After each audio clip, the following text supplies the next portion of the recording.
प्रधानमंत्री महोदय से कराएंगे। सबसे पहले आपको ले चलते हैं उत्तराखंड। देहरादून से हमारे साथ जुड़ रही हैं बूंदी देवी। जी नमस्ते। नमस्कार सर। बूंदी जी बताइए, जब घर में गैस नहीं थी तो जीवन कैसा था और अब उज्ज्वला की वजह से क्या लाभ हुआ है? माननीय मोदी जी, जब मेरे घर में गैस नहीं था तो मैं जंगल से लकड़ी लाती थी और चूल्हे में आग जला के खाना पकाती थी।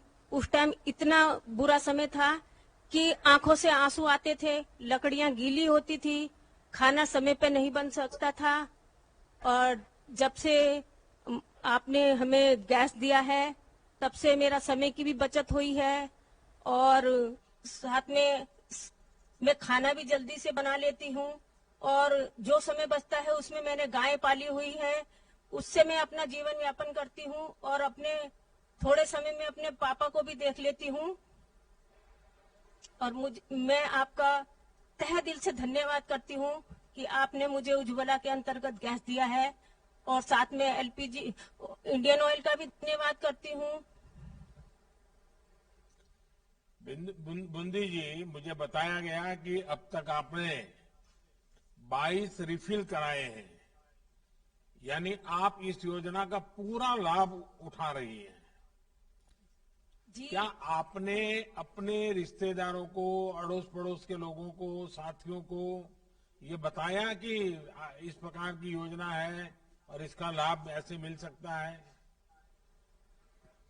जी मैंने सबको बताया है, जितनी मेरी बहनें थी और मेरे गांव की जो महिलाएं थी उनको मैंने सबको बताया है कि आइए मेरे घर में देखिए, हमारे माननीय मोदी जी ने मुझे फ्री में उज्ज्वला गैस दिया है और आप भी जाइए और आप इसका लाभ उठाइए। तो जितनी भी महिलाएं थी और मेरी बहनें थी वो लोग इंडियन ऑयल गए हैं और वहां से उन्होंने गैस लिया है और गैस लेने में कोई दिक्कत नहीं हुई है हमें और आसानी से हमें गैस मिल गया है। बूंदी जी, आप पिताजी की इतनी सेवा करती हैं, इतने समर्पण भाव से सेवा करती है। पिताजी की आयु क्या है? पहले क्या करते थे वो? मेरे पिताजी मिस्त्री का काम करते थे और मेरे पिताजी जो हैं अभी 80 साल के हैं, वो चल नहीं सकते, उनके कमर में दर्द है और हमेशा बीमार रहते हैं। तो आप उनकी सेवा करती हैं?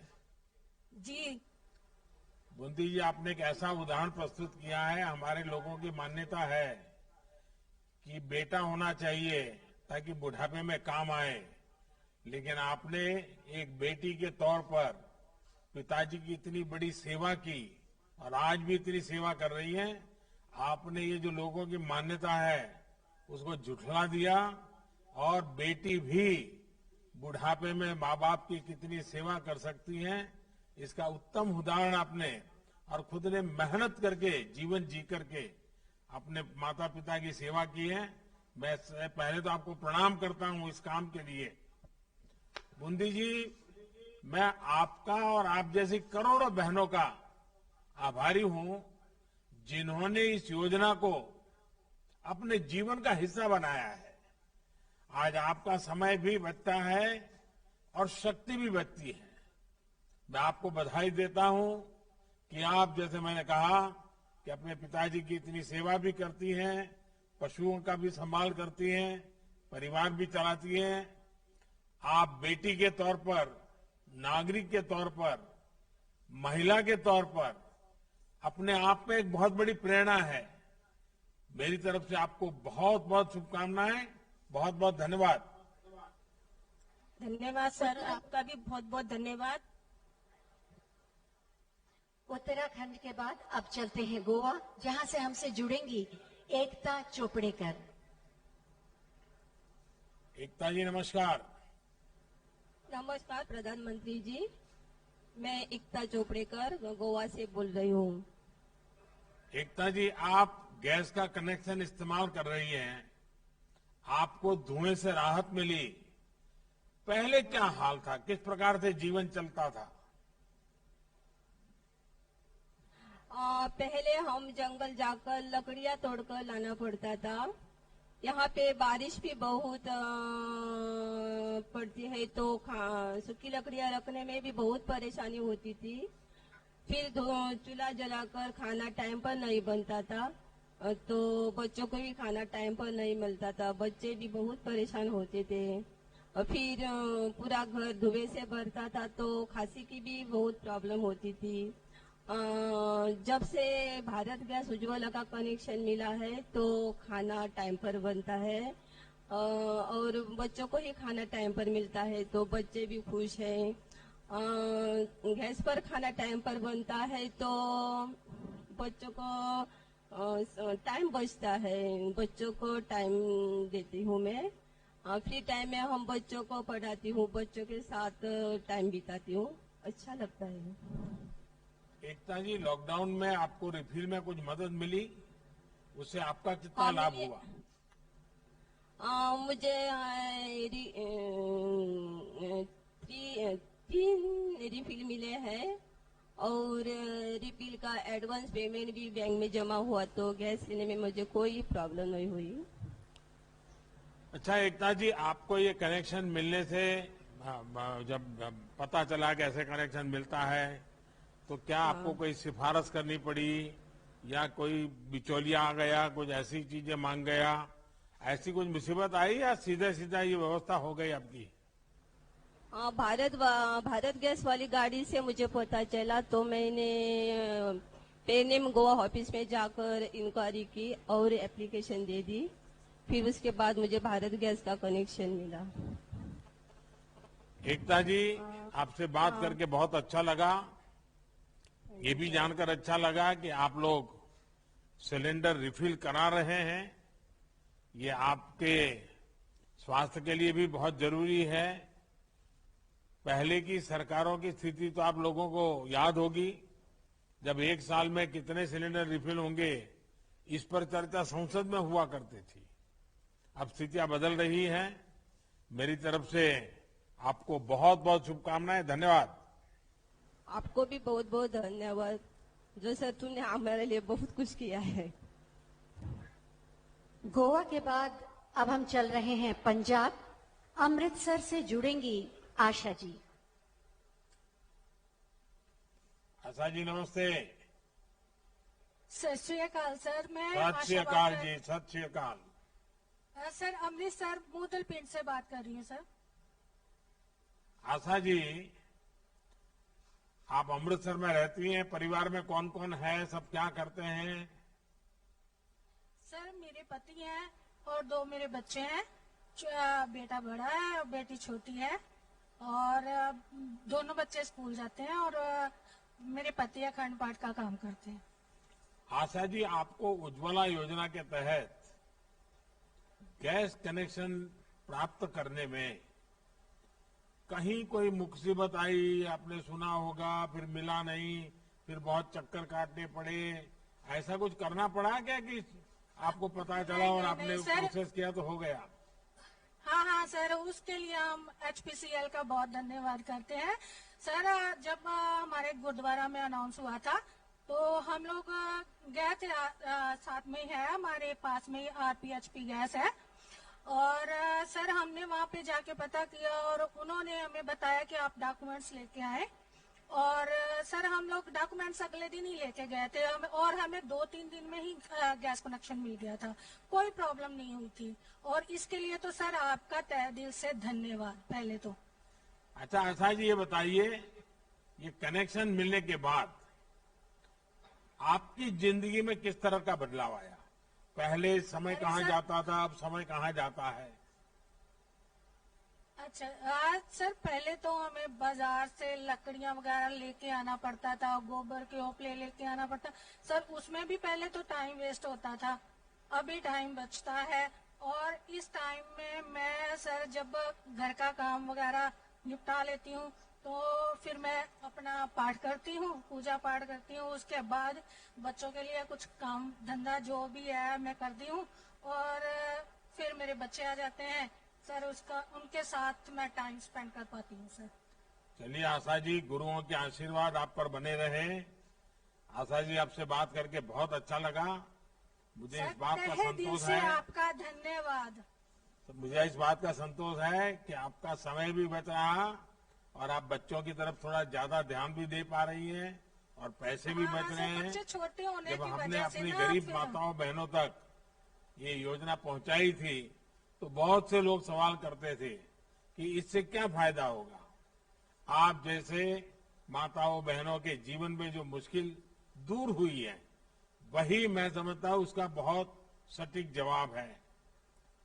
अब आप अपने परिवार को समय दे पा रही हैं, बेटियां पढ़ाई में ध्यान दे पा रही हैं। हमारी कोशिश यही है कि हम अपने देश के हर नागरिक तक संसाधन पहुंचाएं जिससे वो अपने जीवन में समृद्धि ला सके, उनके समय का सदुपयोग हो, उनको संतोष मिले। बहुत बहुत शुभकामनाएं, बहुत बहुत धन्यवाद। सर धन्यवाद, सर धन्यवाद। और अब पंजाब से चलते हैं उत्तर प्रदेश, गोरखपुर से जुड़ेंगी किरण देवी जी। किरण जी नमस्ते। नमस्ते। नमस्ते प्रधानमंत्री जी, नमस्ते। किरण जी बताइए, ये आपके साथ किसको बिठाया है आपने? ये हमारी बिटिया है, क्या नाम बेटी का? साधना नाम है। सुनाई नहीं दिया, क्या नाम बेटी का? साधना नाम है अच्छा, पढ़ती है बेटी? जी। अच्छा, और आप परिवार में और कौन क्या करते हैं? सर हमारे पति काम करते हैं बाहर और हम रोजगार का काम करते हैं। बांस का काम करते हैं, बेना बनाते हैं, पंखे बनाते हैं और जो डलिया बनाते हैं, उसके साथ सिलाई करते हैं। और अंत्योदय जो ग्रामीण आजीविका मिशन से जुड़कर हम समूह भी चलाते हैं। तो समूह ये सखी अपने गाँव। गैस मिलता है, इस बात का आपको पता कैसे चला? सर हमारे अनुभव एचपी गैस कनेक्शन से हमारे जो भैया लोग हैं हमारे वहां से आए थे और यहाँ पे कैंप लगा के हम लोगों को बताए थे। अच्छा, बेटी पढ़ती है तो उसको अभी खाना वाना पकाना सिखाया होगा, तो उसको तो गैस से खाना पकाना अच्छा लगता होगा। जी बहुत अच्छा लगता। गैस खत्म हो जाए तो कभी राजी नहीं होती खाना बनाने को। अच्छा, आपको ये गैस का कनेक्शन मिलने से बहुत मदद हुई होगी। बहुत अब बदलाव समय भी हुआ है। बचता होगा। हमारे पास पूरा समय बचता है।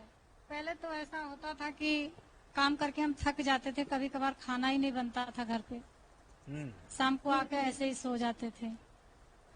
इस समय में तो और सर बरसात होने की वजह से कितने लकड़ी सुखवाओ और चाहे काम ही कर लो। तो बारिश में तो लेकिन एकदम आपका बहुत सुविधा हो बहुत गई धन्यवाद। आपको। बहुत ज्यादा। और हमारे जो एचपी गैस कनेक्शन के कर्मचारी हैं उनको भी बहुत बहुत धन्यवाद, हमारी बहुत हेल्प करते हैं। आपका स्वयं सहायता समूह है और आप खुद भी कुछ न कुछ आर्थिक उपार्जन का काम करती हैं। आपने इस योजना के बारे में, आपके जो मंडल बना हुआ है, सब महिलाएं आपके साथ जुड़ी हुई हैं, क्या उनको इसका लाभ बताया और उनको भी फायदा हुआ है क्या? जी बताया है। सब अपना अपना कारोबार करती हैं, जो है लेके करती हैं और अपना काम करके कोशिश करती हैं। सर यही लॉकडाउन में लग गया तो थोड़ा बहुत पैसा फंस गया, इसके लिए आपसे अनुरोध है कि कुछ आप नजरिया उनके ऊपर। तो उनको गैस कनेक्शन मिल जो गया? हमने कर्ज लिया है जी सबको मिल गया है। सबको वो मिल हमारे गया। साथ ही पा गए हैं सब लोग। अभी जो मैं गरीबों के लिए अनाज मुफ्त में पहुंचाता हूँ, वो भी मिला है क्या उन सबको लोगों को? जी हर महीने मिल रहा है, मिल महीने जाता में है। 2 बार मिल रहा है। अच्छा, बेटी कुछ कहना चाहेगी? बेटी क्या पढ़ती हो? इंटर में। अच्छा, खेल कूद में भाग लेती हो कि नहीं लेती हो? क्या सर? खेल कूद में हिस्सा लेती हो? नहीं सर, अभी नहीं लिए हैं। नहीं लिया। मम्मी ली थी। किरण जी, ये जानकर संतोष हुआ कि आप लोगों को गैस कनेक्शन मिलने में कोई दिक्कत नहीं हुई, बल्कि आप में से बहुत से लोगों के घर पर आकर ये सुविधा दी गई है। 2014 से पहले हमारे देश के गरीब को किसी भी सुविधा के लिए सरकारी दफ्तरों के चक्कर काटने पड़ते थे। छोटी चीज के लिए भी उनको जाना पड़ता था। हम इस स्थिति को बदलने का प्रयास कर रहे हैं। आप सभी बहनों से बात करने से ये लगा कि अब इन कोशिशों का असर दिखना शुरू हुआ है। जी, हम भी आपको तहे दिल से धन्यवाद करते हैं। बहुत बहुत धन्यवाद। हमारे भाई जैसे हैं और पिता समान है। जो भी हैं, आपने हमारी मदद की। हम गरीब महिलाओं की दर्द को समझा। आप सब बहनों का आशीर्वाद बना रहे। हमारा आशीर्वाद जिंदगी भर, हमारी उम्र लग जाए आपको, ऐसे ही आप बने रहें। गोरखपुर के बाद अब चलते हैं मध्य प्रदेश। भोपाल से जुड़ रही हैं सुनीता वैष्णव। सुनीता जी नमस्ते। आदरणीय प्रधानमंत्री जी को मेरा प्रणाम। सुनीता जी बताइए कि आपको गैस कनेक्शन कब मिला और आपने अब तक कितने बार सिलेंडर भराए हैं? सर, मुझे सितंबर 2018 में मिला सर। और महीने में कितनी बार? और 2 महीने में एक बार, 3 महीने में एक बार, कैसा होता है? सर, मेरा 1.5 से 2 महीने चलता है सर सिलेंडर। और रेगुलर मिल जाता है जब भराती है तो? जी सर। सुनीता जी, आप सिलाई का भी काम करती हैं, तो क्या गैस का कनेक्शन मिलने से आपको सिलाई के काम में अब अधिक समय मिल रहा है? उसके कारण ज्यादा काम हो रहा है आपका? जी सर, मुझे बहुत आसानी हो गई है सिलेंडर मिलने से।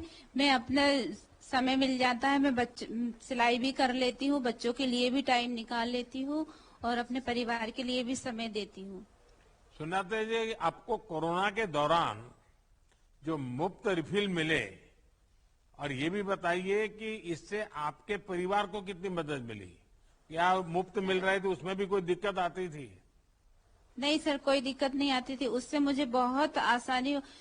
3 महीने हम लोगों को फ्री सिलेंडर मिला सर। उससे बहुत। सुनीता जी, आपसे बात करके बहुत अच्छा लगा।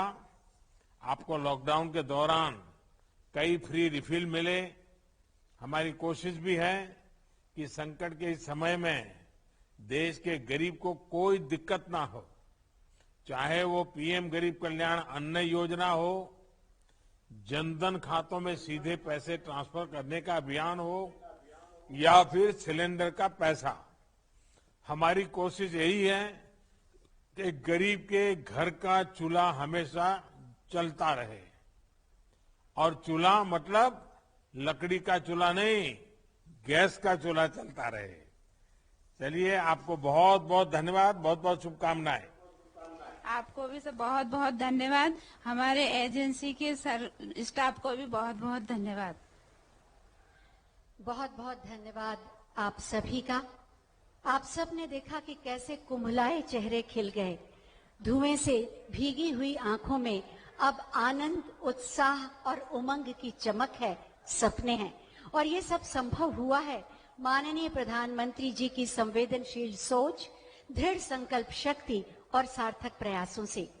उज्ज्वला योजना के द्वितीय चरण के शुभारंभ के सुअवसर पर मैं बहुत ही आदर के साथ माननीय प्रधानमंत्री जी से अनुरोध करूंगी कि अपने आशीर्वचनों से हमें अनुग्रहित करें।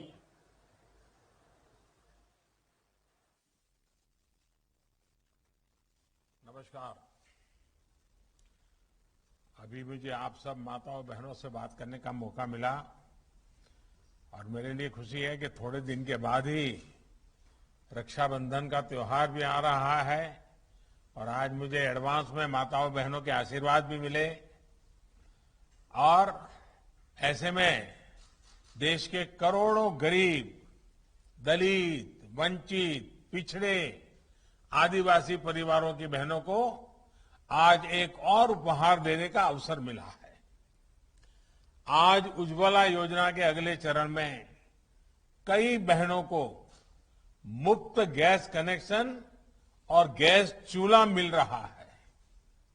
मैं सभी लाभार्थियों को फिर से बहुत बहुत बधाई देता हूं। महोबा में उपस्थित केंद्रीय मंत्रिमंडल में मेरे सहयोगी हरदीप सिंह पुरी जी, यूपी के मुख्यमंत्री योगी आदित्यनाथ जी,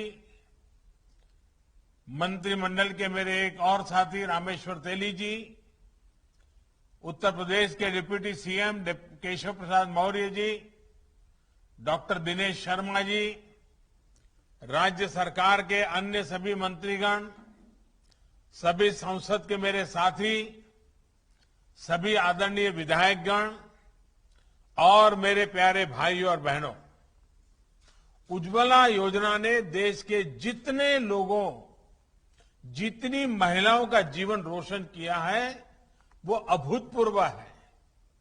ये योजना 2016 में उत्तर प्रदेश के बलिया से आजादी की लड़ाई के अग्रदूत मंगल पांडे जी की धरती से शुरू हुई थी। आज उज्ज्वला का दूसरे संस्करण भी यूपी के ही महोबा की वीर भूमि से शुरू हो रहा है। महोबा हो, बुंदेलखंड हो, ये तो देश की आजादी की एक प्रकार से ऊर्जा स्थली रही है। यहां के कण कण में रानी लक्ष्मीबाई, रानी दुर्गावती, महाराजा छत्रसाल, वीर अघा और उदल जैसे अनेक वीर वीरांगनाओं की शौर्य गाथाओं की सुगंध है। आज जब देश अपनी आजादी का अमृत महोत्सव मना रहा है, तो ये आयोजन इन महान व्यक्तित्वों को स्मरण करने का भी अवसर लेकर आया है।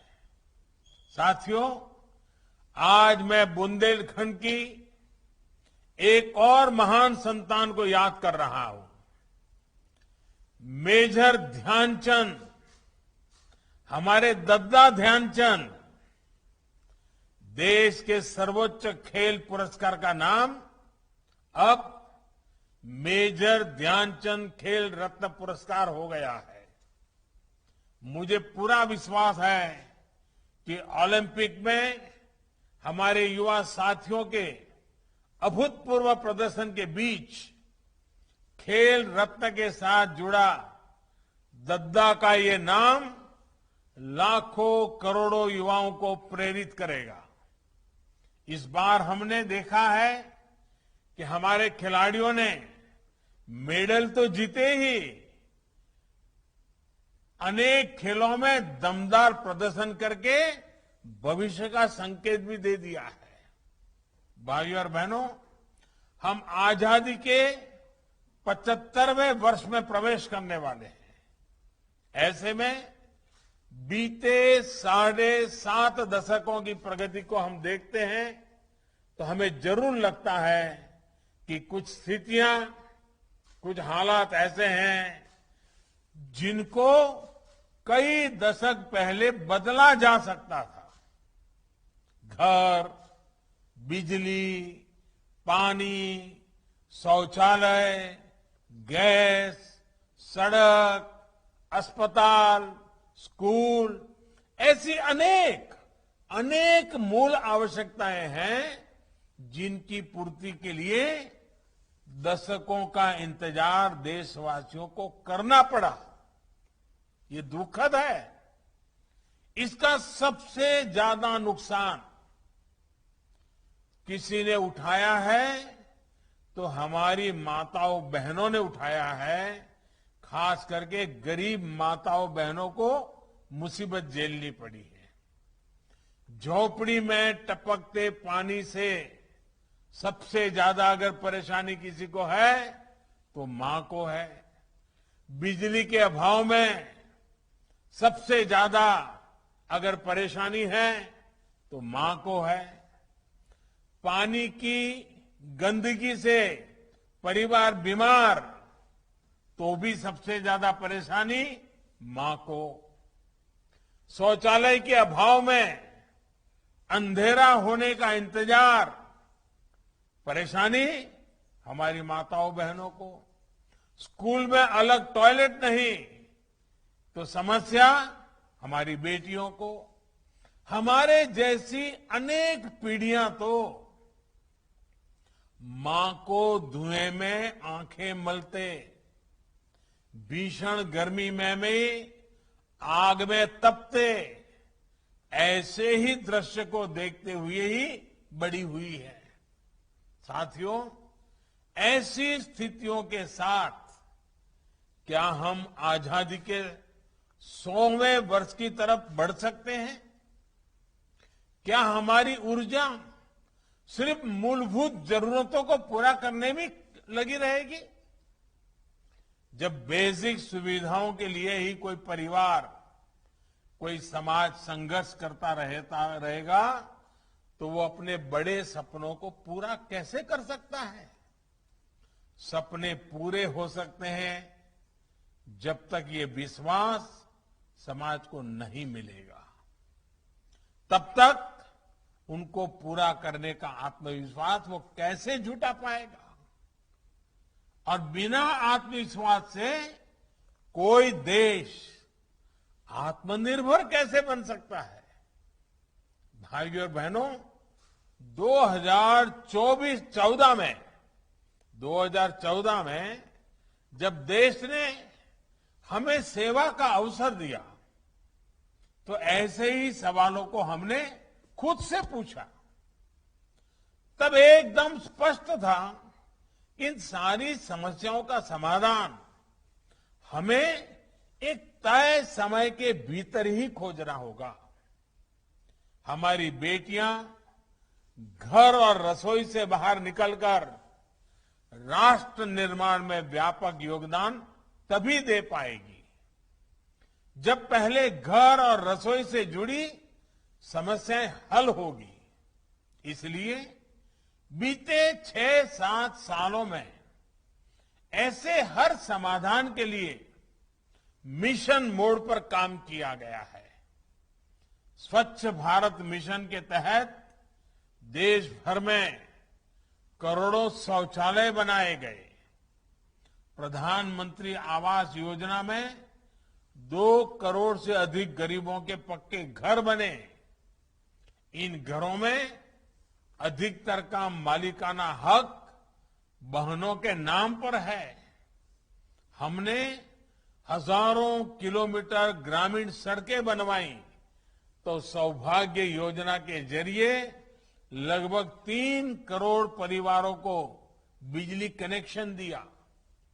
आयुष्मान भारत योजना 50 करोड़ से अधिक लोगों को 5 लाख रुपया तक के मुफ्त इलाज की सुविधा दे रही है। मातृ वंदना योजना के तहत गर्भावस्था के दौरान टीकाकरण और पोषक आहार के लिए हजारों रुपये सीधे बैंक खाते में जमा किए जा रहे हैं। जन धन योजना के तहत हमने करोड़ों बहनों के बैंक खाते खुलवाए, जिनमें कोरोना काल में लगभग 30,000 करोड़ रुपए सरकार ने जमा करवाए हैं। अब हम जल जीवन मिशन के माध्यम से ग्रामीण परिवारों की हमारी बहनों को पाइप से शुद्ध जल, नल से जल पहुंचाने का काम जारी है। साथियों, बहनों के स्वास्थ्य, सुविधा और सशक्तिकरण के इस संकल्प को उज्ज्वला योजना ने बहुत बड़ा बल दिया है। योजना के पहले चरण में 8 करोड़ गरीब, दलित, वंचित, पिछड़े, आदिवासी परिवारों की बहनों को मुफ्त गैस कनेक्शन दिया गया। इसका कितना लाभ हुआ है, ये हमने कोरोना काल में देखा है। जब बाहर आना जाना बंद था, काम धंधे बंद थे, तब करोड़ गरीब परिवारों को कई महीनों तक मुफ्त गैस सिलेंडर दिए गए। कल्पना कीजिए, उज्ज्वला नहीं होती तो संकट काल में हमारी इन गरीब बहनों की स्थिति क्या होती। साथियों, उज्ज्वला योजना का एक और असर ये भी हुआ कि पूरे देश में एलपीजी गैस से जुड़े इंफ्रास्ट्रक्चर का कई गुना विस्तार हुआ है। बीते 6-7 साल में देश भर में 11,000 से अधिक नए एलपीजी वितरण केंद्र खोले गए हैं। अकेले उत्तर प्रदेश में 2014 में 2,000 से भी कम वितरण केंद्र थे। आज यूपी में इनकी संख्या 4,000 से ज्यादा हो चुकी है। इससे एक तो हजारों युवाओं को नए रोजगार मिले और दूसरा, जो परिवार पहले बेहतर सुविधा के अभाव में गैस कनेक्शन से वंचित थे, वो भी जुड़ गए। ऐसे ही प्रयासों से आज भारत में गैस कवरेज 100% होने के बहुत निकट है। 2014 तक देश में जितने गैस कनेक्शन थे, उससे अधिक बीते 7 साल में दिए गए हैं। सिलेंडर की बुकिंग और डिलीवरी को लेकर पहले जो परेशानी आती थी, उसे भी दूर करने का प्रयास किया जा रहा है। भाइयों और बहनों, उज्ज्वला योजना से जो ये सुविधाएं बढ़ी हैं, उसमें आज एक और सहूलियत जोड़ी जा रही है। बुंदेलखंड सहित पूरे यूपी और दूसरे राज्यों के हमारे अनेक साथी काम करने के लिए गांव से शहर जाते हैं, दूसरे राज्य जाते हैं, लेकिन वहां उनके सामने एड्रेस के प्रमाण की समस्या आती है। ऐसे ही लाखों परिवारों को उज्ज्वला दूसरे चरण योजना सबसे अधिक राहत देने वाली है। अब मेरे श्रमिक साथियों को एड्रेस के प्रमाण के लिए इधर उधर भटकने की जरूरत नहीं है। सरकार को आपकी ईमानदारी पर पूरा भरोसा है। आपको अपने पते का सिर्फ एक सेल्फ डिक्लेरेशन यानी खुद लिखकर देना है और आपको गैस कनेक्शन मिल जाएगा।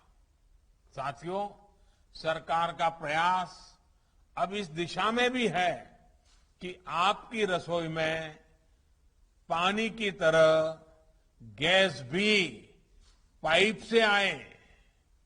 ये पीएनजी सिलेंडर के मुकाबले बहुत सस्ती भी होती है। उत्तर प्रदेश सहित पूर्वी भारत के अनेक जिलों में पीएनजी कनेक्शन देने का काम तेजी से चल रहा है। पहले चरण में यूपी के 50 से ज्यादा जिलों में लगभग 21 लाख घरों को इससे जोड़ने का लक्ष्य रखा गया है। इसी प्रकार सीएनजी आधारित यातायात के लिए बड़े स्तर पर प्रयास किए जा रहा है। भाइयों और बहनों, जब सपने बड़े होते हैं तो उनको पाने के प्रयास भी उतने ही बड़े होने चाहिए। आज विश्व बायोफ्यूल दिवस पर हमें अपने लक्ष्यों को फिर याद करना है। अभी हमने एक छोटी सी फिल्म भी देखी कि बायोफ्यूल के क्षेत्र में क्या काम हो रहा है। बायोफ्यूल एक स्वच्छ ईंधन मात्र नहीं है, बल्कि ये ईंधन में आत्मनिर्भरता के इंजन को, देश के विकास इंजन को, गांव के विकास इंजन को गति देने का भी एक माध्यम है। बायोफ्यूल एक ऐसी ऊर्जा है जो हम घर और खेत के कचरे से, पौधों से, खराब सड़े हुए अनाज से प्राप्त कर सकते हैं। ऐसे ही एक बायोफ्यूल इथेनॉल पर देश बहुत बड़े लक्ष्यों के साथ काम कर रहा है। बीते 6-7 सालों में हम पेट्रोल में 10% ब्लेंडिंग के लक्ष्य के बहुत निकट पहुंच चुके हैं। आने वाले 4-5 साल में हम 20% ब्लेंडिंग के लक्ष्य को हासिल करने की तरफ बढ़ रहे हैं। लक्ष्य देश में ऐसी गाड़ियों के निर्माण का भी है जो 100% इथेनॉल से ही चलेगी। साथियों, इथेनॉल से आना जाना भी सस्ता होगा, पर्यावरण भी सुरक्षित रहेगा, लेकिन सबसे बड़ा लाभ हमारे किसानों को होगा, हमारे नौजवानों को होगा। इसमें भी विशेष रूप से यूपी के किसानों नौजवानों को बहुत लाभ होगा। गन्ने से जब इथेनॉल बनाने का विकल्प मिलेगा तो गन्ना किसानों को पैसा भी ज्यादा मिलेगा और समय पर मिलेगा। पिछले साल ही यूपी में इथेनॉल उत्पादकों से 7,000 करोड़ रुपए का इथेनॉल खरीदा गया है। बीते सालों में इथेनॉल से जुड़ी, बायोफ्यूल से जुड़ी अनेक इकाइयां यूपी में बनाई गई हैं। गन्ने के अवशेष से कंप्रेस्ड बायोगैस बनाने के लिए यूपी के 70 जिलों सीबीजी प्लांट बनाने की प्रक्रिया चल रही है। अब तो कृषि अवशेष से पराली से बायोफ्यूल बनाने के लिए 3 बड़े कॉम्प्लेक्स बनाए जा रहे हैं।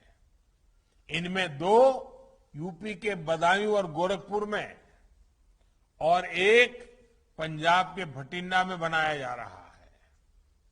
इस प्रोजेक्ट से किसानों को कचरे का भी दाम मिलेगा, हजारों युवाओं को रोजगार मिलेगा और पर्यावरण की भी रक्षा होगी।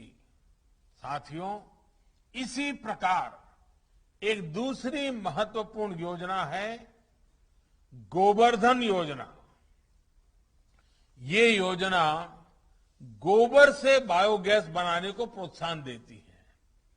इससे गांवों में स्वच्छता भी आएगी और ऐसे पशु जो डेयरी सेक्टर के लिए उपयोगी नहीं है, जो दूध नहीं देते हैं, वो भी कमाई करके देंगे। योगी जी की सरकार ने अनेक गौशालाओं का भी निर्माण किया है। ये गायों और दूसरे गौवंश की देखभाल और किसानों की फसल की सुरक्षा के लिए अहम प्रयास है। साथियों, अब देश मूल सुविधाओं की पूर्ति में बेहतर जीवन के सपने को पूरा करने की तरफ बढ़ रहा है।